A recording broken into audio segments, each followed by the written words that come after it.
said, "Hey, Grandpa, do you know anything about this lady, White River Red?" And he went, "White River Red." And my grandma Jean gave him this dirty look, and he shut his mouth and he wouldn't tell me anything about her. Which that was the Baptist side of the family, so probably wasn't allowed to tell me those kinds of stories. But so I was instantly interested in that. Hello, I'm Derek Cash with the North Little Rock Public Library System and want to welcome you to Meet the Author. Joining us today is Becky Marietta to share and discuss lessons of strength, resilience, friendship, and faith from her debut novel, White River Red. Thank you for joining us today. Thank you. Oh, you're welcome. This book, I've had 2 co-workers comment on it. And so it's just, at least at the library, it's been very popular. So I really am glad that you were able to be on the program. So thank you so much. Yes. Thank you for having me. Oh, That's you're so welcome. kind. I'll start off by asking you, what inspired you to write this novel? That the inspiration for this was actually my grandpa Fred. He was a great natural storyteller, and he used to love to tell me stories about Springdale back in the day. And so one time I just dropped by the house and I said, "Hey, Grandpa, you got a story for me?" And he said, "Did I ever tell you about that story about that old gal, White River Red?" And then I said, "No, but please do. That sounds intriguing." So he told me an off-color story that I'm not going to repeat here, but it was fascinating. So I went to my grandparents who lived in Prairie Grove. So that was my maternal grandparents. I went to my paternal grandparents and I asked my grandpa Ira, I said, "Hey, Grandpa, do you know anything about this lady, White River Red?" And he went, "White River Red." And my grandma Jean gave him this dirty look and he shut his mouth and he wouldn't tell me anything about her.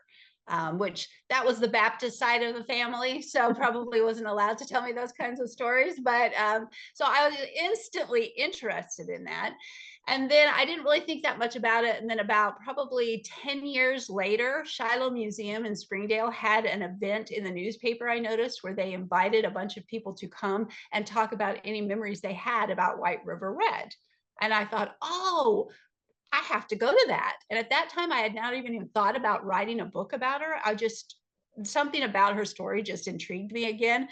So I went and I spent the whole time taking notes again, without even really thinking I was taking research for a book. And as I was by far the youngest person there. And as I left the room, I thought, this is very sad that this woman who has this life that almost seems made for a movie, once these people pass on, her story just sort of disappears from memory. And so I thought, well, I wonder if anybody's ever written anything about her. And I started to try to do research. And the only thing I could find was this 7-page booklet that Philip Steele, a well-known Arkansan historian, a collector of Arkansas tales, he had written and self-published a like 7-page booklet based on research, I think 7 years after her death. That was the only research I could find on her. And I thought, well, how could I tell her story in a way that more people would know about her? And my thing is fiction. So I thought, well, I'll take what I know about her and then I will put it to fiction. I will add character, I'll add motivation, I'll add themes. And in this way, hopefully be able to share her story with a broader audience. So it sort of became a love letter to someone I never knew. Okay. So that's how it happened. Okay. I'm glad you brought that up. My 2 colleagues here at the library thought it was nonfiction. And I thought, no, we've got it cataloged as fiction. And my impression was it says a novel on the title page. But it's sort of like, I'm not sure if you know the movie Lust for Life about Vincent van Gogh. It starred Kirk Douglas, but it's based on a novel. And so it, your story, your novel is based on a real woman who existed, but you've kind of had to make things up a little bit. And so it part of it's probably somewhat accurate, but part of it is just what you want to make up as you went along. Okay. Exactly. Okay. It's historical fiction. I took certain things that are about her life that were real, but added fiction to it because there's a lot we didn't know about her.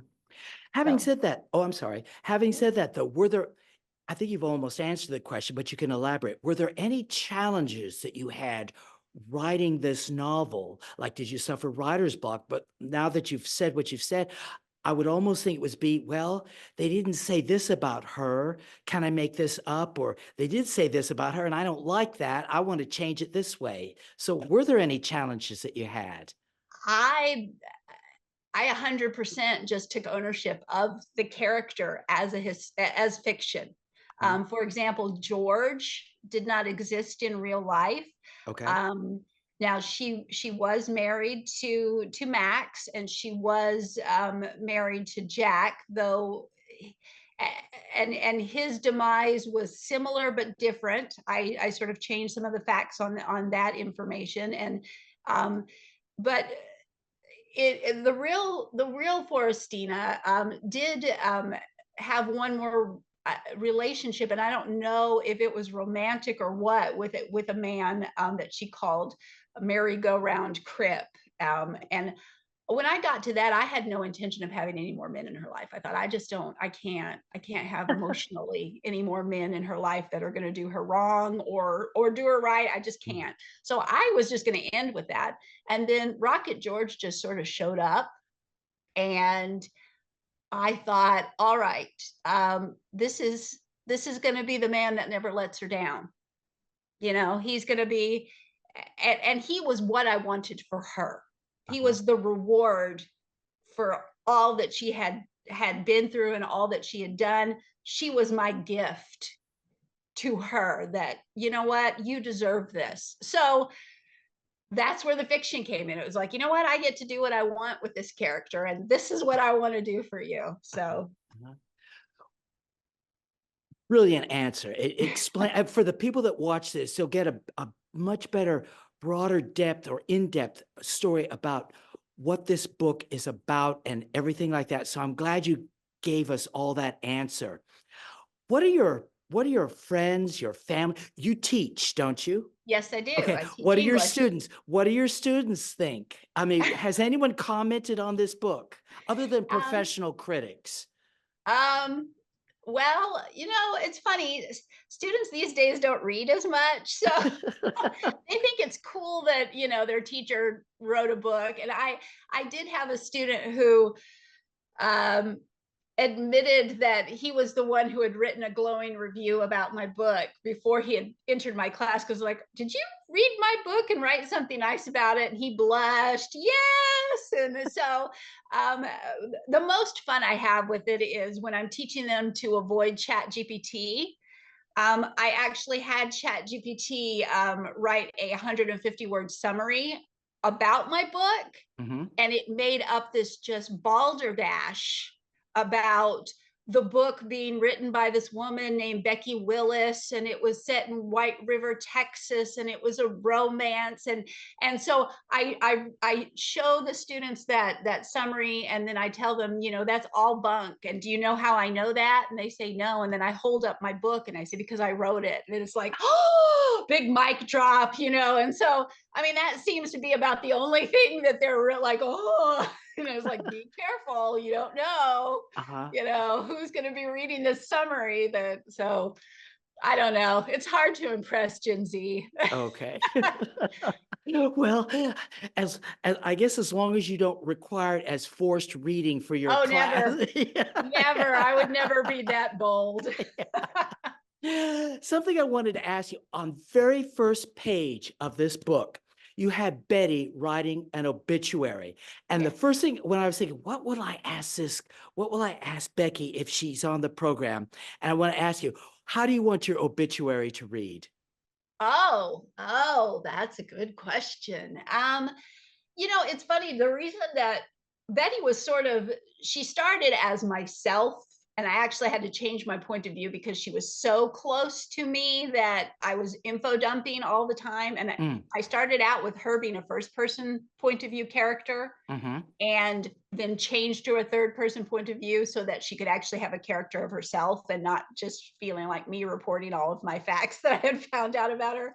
And the obituary thing came about because I was asked by many friends and family to write obituaries because my best friend died of cancer I guess it was 11 years ago. And I wrote an obituary for her because I grew up in Kenya, East Africa. My parents were missionaries. Oh, okay. And I always loved the obituaries in Kenya because they were always very celebratory. They were always very much, what it's with great joy and humility that we offer up our sister to Christ. And I always loved sort of that celebration. Uh-huh. And so I wrote the obituary in that way. And then after that, it was like everybody that I knew started asking, "Will Becky write the obituary for so and so?" And so I kind of found myself in the position, grimly, of writing obituaries for people. And Mm, so when I put Betty in that position, I was like, all right, you know what? I know how to write obituaries. And so mhm. that's sort of how that happened. So definitely my obituary, I would want a Kenyan obituary. I would Okay. want it to be, we release our sister to the Lord's precious Uh-huh. arms. And I definitely want a Kenyan to write my obituary for me. Well, well, I won't arrange it, but let's hope it happens. Okay. Okay. Yeah. Now, about the book, there's a lot of references to Ringling Brothers and to tightrope walking. Yeah. How did you research that? How did you know to make it believable for the audience? So the Ringling Brothers is a lot of fun because I did a lot of research on the American circus in the 1900s. That Mhm, was, one of the big challenges was to the book is so broad. It goes from 1906 to 1973. So there's a lot of information that comes, mhm, there's a lot that happens to that time. And I spent a lot of time researching the American circus, and it was a lot of fun. And the Ringling Brothers, I really enjoyed because they really were called the Sunday school circus. They had a lot of rules, especially for the women. And a lot of that was taken straight from my research. I just found them fascinating. That they'd have these women in these scantily dressed, shocking at the time, the 1900s, where mhm. women, but they were allowed to look scanty in the Uh-huh, circus, but then they had to put their clothes back on, and then Life magazine would come into the tents, and they would be sitting there demurely, doing their embroidery to do an interview, so that you could see that they were very chaste and demure women. And so uh-huh. I just found that fascinating. The tightrope, I just imagined. I just made it up. I would try Okay. to imagine how the human body would work, how it would look. So that was really just, I don't know. If someone really does tightrope, they could probably call me out on it. Mhm. Okay. So that was just pure imagination of me trying to figure out, all right, if you flipped over, how would it look? And Mhm. so, Okay. Well, I think that was very good because sometimes when you're reading a book, you can tell they've Googled this, yeah, copied and pasted. I didn't get that impression in your writing. It demonstrates that you're a good writer. Now, well, as thank you you for say, that. maybe the tightrope, someone from a circus could say, "Hey, no, if you like a second edition, change this." But for the time being, it works. Oh, Okay. thank you. Thank you. My favorite scene in the book is when Theo killed Jack in the Mm, bar, and then mm, Forrestina takes the blame for it. I felt mm, so sorry for Theo because mm, the way you wrote him, he's not feminine by any means, but right. he's certainly not a burly, masculine type guy, and Jack is making fun of him. The whole Mhm, situation is heartbreaking, but mhm, he has well, I say integrity, he kills him, and mhm. then Forrestina jumps in to protect him. I thought you did a great job with that. Thank you. Thank Uh-huh. you. Yeah. Can you comment? Um, so there was a real Theo, and Uh-huh. there was a real, he did kill Jack, though not in a bar fight. Okay. Apparently, there were some reports that maybe there was some bullying or there was some dispute back and forth. And I guess Jack had gone up to his barn with a couple of people, and so I sort of inflated that and made it a bar scene and about women and that sort of thing. So again, that was one of those things where I took some artistic license to give Mhm. it a little bit more motivation. And yes, I wanted Forestina to be the hero of the piece because the book's about her, Her, and her yeah. courage and her strength. And that was, I mean, that was for me the main point of the book is we've got this woman who goes through so many things. And I didn't want it to make it, men are bad, women are good, or, I never wanted, and that was another reason that Rocket George was so important, right?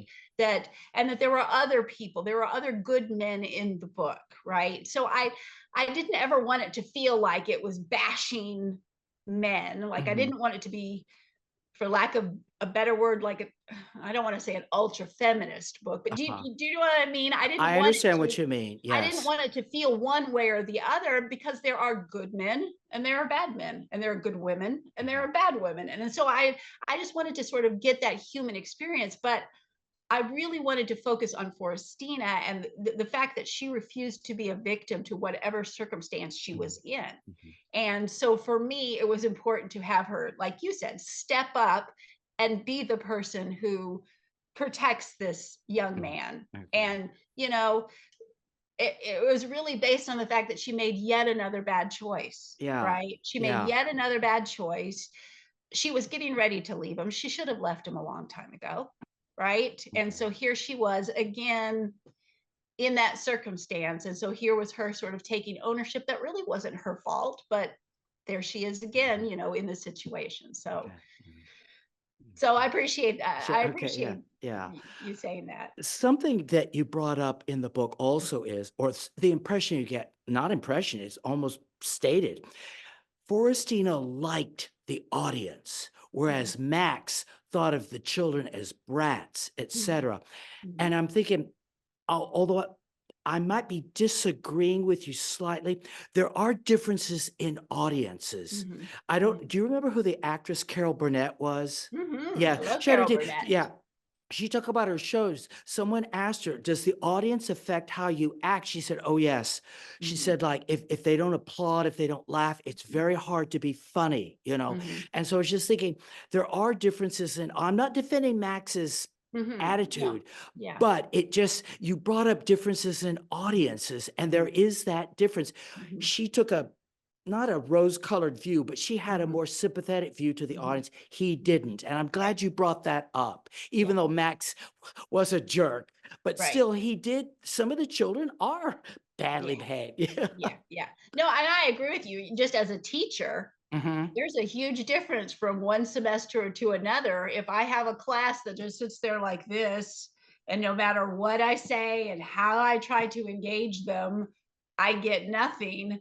That is not that much of fun a class, as opposed to the classes that engage and laugh Yes, when I tell yes. jokes. And, you know, there's a huge difference just in that, just that daily. So I understand and I agree. I think it was more just that feeling of, just thinking of actors, like you're talking about Carol Burnett, and I Uh-huh, agree 100%.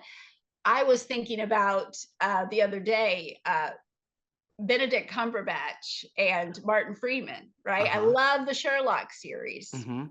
And I remember Martin Freeman was being kind of ugly about the fans, saying he does not like how everybody wants to back in the day he didn't like having to sign things, and he didn't like the fans.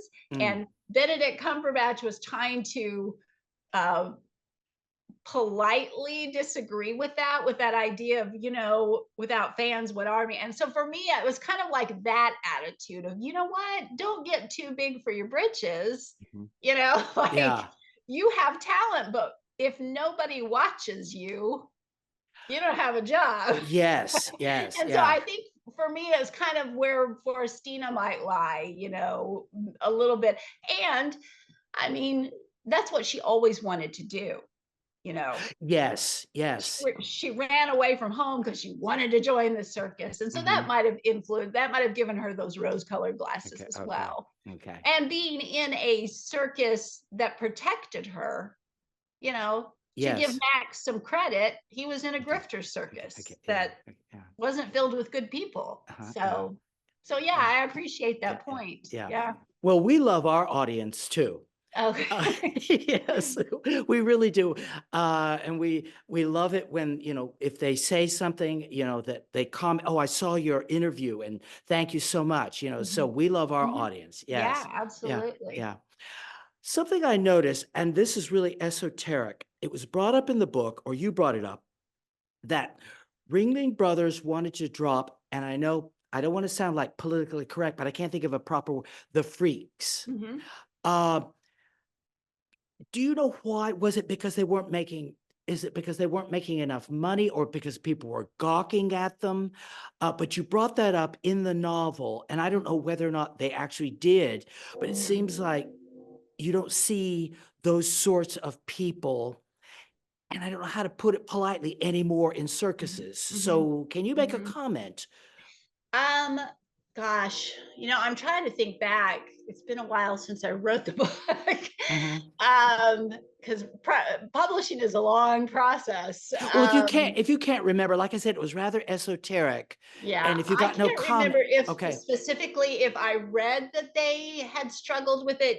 In my book, it was one that wanted to get rid of it, and the other brothers wanted to keep it because they made money, and it was the and I understand the struggle with the word freaks because believe me, I struggled with that word. One of the problems when you're writing historical fiction is you're coming from a 21st century perspective and you're writing for 21st century readers, Yes. but but you're writing from a historical perspective, and so you struggle with the language that people used. You've disappeared. Okay. You, We'll keep talking. okay, we can Okay. keep talking. Okay. All All right. right. Well, Yeah. I'll Okay. I'll Yeah. keep finishing my Yeah. point then. Yeah. So the idea of, yes, this idea of using terminology that you might not. There you are. That might not be politically correct or we're uncomfortable with, Yes. but still being faithful to the time period. Yes. Yeah. So I struggled with that as well, but you have to be, again, if you're writing historical fiction, you you feel like you've got to be realistic Yes. also. Yes. And so I think that was sort of me pulling in the sensibilities as well. Mhm. But it was true. I do remember from my research, a lot of the people in those sideshows for things like Ringling, they actually wore the bigger earners. Okay. They, like the trapeze artists, would have made more money Mm. than the roustabouts or the Okay. clowns. So for them, so that part was, they would not have wanted Ringling to drop them. Even though we find it reprehensible that they would have just been, gawked at, Mhm. for them it was a pretty good living, Yes. and something that they wouldn't have had opportunities to do. I think one of the reasons that sideshows probably have disappeared is for that reason, that Okay. we do have different sensibilities and we do Yeah. realize that this is just not the way to do. And I think opportunities have opened up for people with disabilities or differences that didn't exist Yeah. back then, Yeah. so Yes, I think it's a lot of people, historians, for instance, can sometimes come into the problem of condemning people because of things that they did 100 years ago, right, but it was socially acceptable. I right, mean, yeah, and I agree with you in the sense that somebody, or at least let's put it this way, I hate to read historical novels where they write and the woman is acting clearly like a 21st century woman with all right, these thinking, and there was nothing wrong with being a homemaker, right, staying at home and not wanting a career. right, I'll stay home and take, and so it kind of ruins it. But yeah, along those same lines, I'm bringing up another movie. It's called Freaks by MGM. mm, And I think it was mhm, made in 1932. And it had, mhm, instead of using actors, they used real, what we would call people who are dwarves, mhm, people who are disabled and maybe only had one hand, and they end up murdering a trapeze artist because mm, she murders her husband or something like that. But MGM, after a while, kind of banned it because people got upset. But this was mhm, 1932 mhm, and that sort of thing. And so if you ever get a chance to see it, you'll understand what you've tried to do, what they mhm, did, that sort of mhm. thing. Okay, All yeah, right. Yeah. Okay. Thanks. All right. Okay. Uh, this has been fantastic. I Thank have you. enjoyed it so much. I've learned so much more about your book, Becky. Thank you. I think the audience will get an idea of what to look for, etc. Now, tell the audience any social media platforms that you're on, and also tell them where they can get the book, buy the book.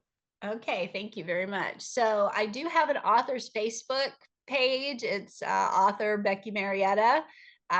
So I will admit I'm not very good at social media. I'm sort of stuck. Again, I'm gonna say it's because I grew up in Kenya.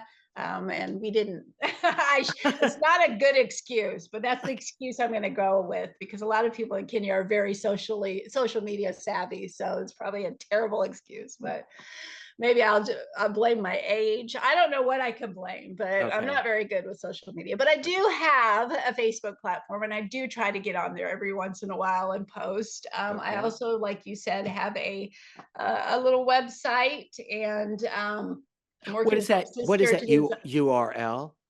It's BeckyMarietta.com. Okay. All And I'm right. working with my sister who's a designer, and she's going to be designing me a new Okay. website. So Okay. I will put that on there when that happens.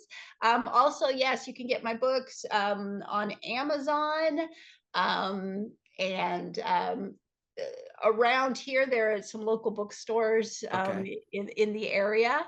And Like you said, there's Could you the get it at library. Barnes and Noble? Um, I I don't know if they still carry it at Barnes and Noble or not. Okay. They sort of They could certainly. cycle the local authors in and Okay. out. Okay. Well, they could So certainly sometimes, ask. Okay. yeah, Yeah. sure. Okay. All right. And Audiobook, the person Tantor Media picked up my book and put it to audio, and the lady who did the narration did a fantastic job.